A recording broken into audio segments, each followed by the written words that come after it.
अस्सलाम वालेकुम नाज़रीन, जैसा कि तुसी देख रहे हो सर्दियां ने ते मुआशरे च काफ़ी गरीब होंदे ने, ठीक है। ते गरीब की मदद करनी चाहिए। ये जैकेट साढ़े को देखते हैं कि कोई गरीब मिल जाता तो उन्होंने ये जैकेट देने, क्योंकि गरीब नू भी सर्दी लगती है।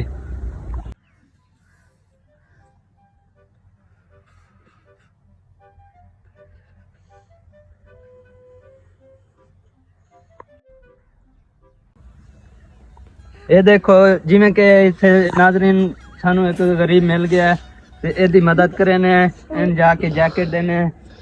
लो भाईजान जैकेट पा लो, सर्दी है। एक तस्वीर ही ला लेने के सोशल मीडिया पे अपलोड करांगे।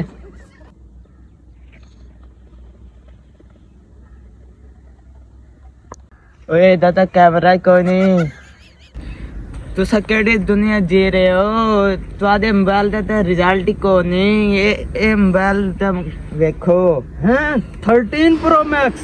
जी जी। तू तो फिर गरीब नहीं हैगा। नहीं, तू तो गरीब नहीं हैगा। दे नहीं हमारा गोली। चलो चलो देना दे दे दे दे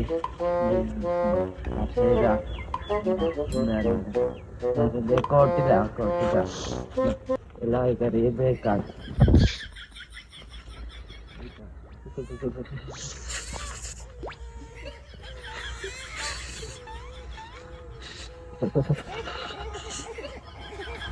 कर लो गरीब दी मदद।